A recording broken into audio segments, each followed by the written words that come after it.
Brave eel and fisherman. ఒకానొకప్పుడు ప్రశాంతమైన తీర ప్రాంత గ్రామంలో రవి అనే వినయపూర్వకమైన మత్స్యకారుడు ఉండేవాడు. తన కుటుంబ పోషణకు సరిపడా చేపలు దొరుకుతాయనే ఆశతో రవి ప్రతిరోజు తన చిన్న చెక్క పడవతో సముద్రానికి బయలుదేరేవాడు. కష్టపడి పనిచేసిన సముద్రం ఊహకందనిది. కొన్ని రోజులు రిక్తహస్తాలతో తిరిగొచ్చేవాడు. ఒక సాయంత్రం సూర్యుడు హారిజన్లోకి దిగడంతో రవి తన పడవను సాధారణం కంటే ఎక్కువ దూరం సముద్రంలోకి తీసుకెళ్లాలని నిర్ణయించుకున్నాడు. నీళ్లు ఎంత లోతుగా ఉంటే అంత పెద్ద చేప. గ్రామ పెద్దలు సున్నితంగా హెచ్చరించినా పట్టించుకోకుండా సముద్రంలోని నిర్మానుష్య ప్రాంతంలోకి వెళ్ళాడు. రవి వల విసరడంతో అలలు ఒక్కసారిగా ఉధృతంగా ఎగసిపడ్డాయి. తలపైన చీకటి మేఘాలు కమ్ముకున్నాయి మరియు ఊహించని తుఫాను ఉగ్రమైన గాలులతో విరుచుకుపడింది. సముద్రం ఉగ్ర రూపం దాల్చింది. రవి పడవను కేవలం ఆకులా విసిరింది. ఒక భారీ అల తాకి అతని పడవ బోల్తా కొట్టి చల్లటి నీటిలోకి విసిరింది. ఊపిరి పీల్చుకున్న రవి భీకర ప్రవాహాలకు వ్యతిరేకంగా పోరాడాడు. అతని అవయవాలు బలహీనంగా అయ్యాయి మరియు నిరాశ స్థిరపడటం ప్రారంభించింది. నా ప్రయాణం ఇలా ముగుస్తుందా అని అతను నిస్సహాయంగా ఆలోచించాడు. అతని దృష్టి మసకబారినప్పుడు ఒక బలమైన జీవి అతని చుట్టూ చుట్టుకుంది. అది ఒక అపారమైన ఈల్.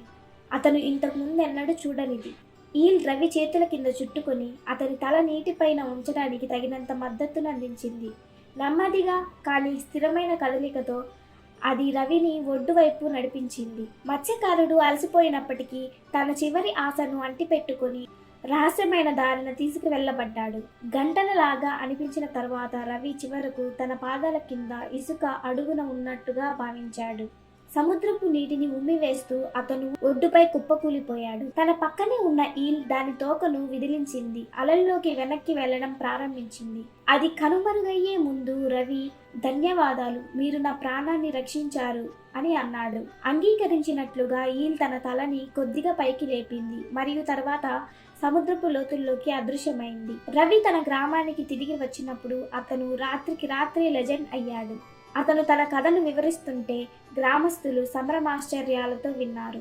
గ్రామ పెద్ద విశ్రామ్ అనే తెలివైన వృద్ధుడు ఆలోచనాత్మకంగా నవ్వాడు.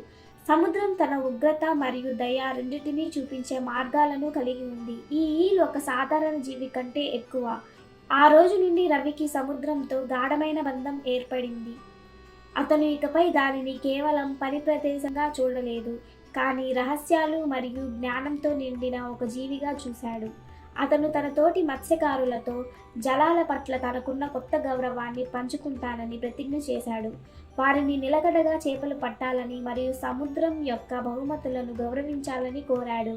ఒకరోజు ఉదయం రవి ఒడ్డున నిలబడి అలల జలాలపై సూర్యుని ప్రతిబింబం చూస్తున్నాడు. అతనిలో ఒక భావన కదిలింది. ఈల్ని మళ్ళీ కలవాలనే కోరిక. తాజా చేపల చిన్న నైవేద్యంతో అతను నడుము లోతు కెరటాల్లోకి నడిచాడు మరియు శాంతముగా ఆహారాన్ని సముద్రంలోకి ఉంచాడు. కృతజ్ఞత ప్రార్థనలు చేశాడు. అతని ఆశ్చర్యానికి ఆటుపోట్లు అతని అర్పణను దూరంగా తీసుకువెళ్తుండగా అతను నీటి ఉపరితలం కింద ఒక సుపరిచితమైన నీడను చూశాడు. ఈల్ తిరిగి వచ్చింది. కాలక్రమేణా రవి మరియు ఈల్ మధ్య బంధం గాఢమైంది. అతను సముద్రంలోకి వెళ్ళినప్పుడల్లా ఈల్ అతనితో పాటు అతని పడవ పక్కన ఉన్న నీటిలో ఈదుకుంటూ వచ్చేది. గ్రామస్తులు దీనిని జలమిత్ర అని పిలవడం ప్రారంభించాడు, అంటే సముద్రం యొక్క స్నేహితులు. ఒక దురదృష్టకరమైన రోజు సమీపంలోని గ్రామం నుండి అత్యాశ గల మత్స్యకారుల గుంపు వచ్చింది. వారు రవి యొక్క అద్భుత ఈల్ గురించి విన్నారు మరియు దానిని పట్టుకొని విక్రయించడానికి చూశారు.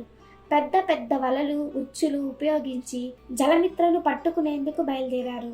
రవి భయపడ్డాడు. ఆపండి, ఈ జీవి నా ప్రాణాన్ని కాపాడింది అని అతను వేడుకున్నాడు. కానీ అత్యాశతో కళ్ళు మూసుకున్న మత్స్యకారులు అతని ఏడుపును పట్టించుకోలేదు. వారు సముద్రంలోకి భారీ వల విసిరారు. జలమిత్ర తీవ్రంగా పోరాడింది, కానీ నెట్ చాలా బలంగా ఉంది. రవి నిరాశగా చూస్తుండగా అతనికి ఒక ఆలోచన తట్టింది. ఈ జీవి నన్ను ఒక్కసారి రక్షించింది, ఇప్పుడు నేను దాన్ని కాపాడాలి అని అతను అనుకున్నాడు. వేగవంతమైన కదలికతో అతను నీటిలోకి దూకి మందపాటి తాడులను కత్తిరించడానికి తన కత్తిని ఉపయోగించాడు. చివరకు స్వేచ్ఛగా ఈల్ వల నుండి జారి తిరిగి సముద్రంలోకి దూసుకెళ్ళింది. ఒక భారీ అలా అకస్మాత్తుగా వేటగాళ్ల పడవపైకి దూసుకొచ్చింది. వారి పడవను పల్టీలు కొట్టించి నీటిలో పడేసింది. సముద్రం వాటిని తీసుకువెళ్లడంతో భయాందోళనకు గురైన వారు తేలియాడుతున్న శిథిలాలకు అతుక్కుపోయారు. వారి దురాశకు సముద్రమే వారిని శిక్షిస్తున్నట్టుగా ఉంది. ఏళ్లు గడిచాయి. రవికి వయసు పెరిగింది.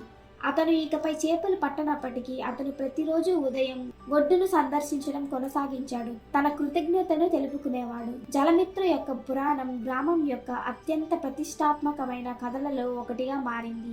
ఇది తరం నుండి తరానికి బదిలీ చేయబడింది.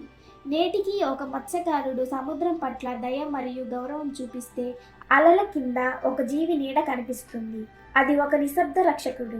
ఒకప్పుడు మనిషిని రక్షించిన ఈల్. ఒక గ్రామం మొత్తం ప్రకృతి పట్ల గౌరవం యొక్క నిజమైన అర్థం. కథ యొక్క నైతికత: నిజమైన దయ మరియు ధైర్యానికి సరిహద్దులు లేవు, మరియు అతి చిన్న జీవి కూడా అవసరమైన సమయాల్లో గొప్ప రక్షకుడిగా ఉంటుంది. ప్రకృతిని గౌరవించండి మరియు రక్షించండి, మరియు అది మిమ్మల్ని రక్షిస్తుంది. Thank you for watching this video. Please like, share and subscribe.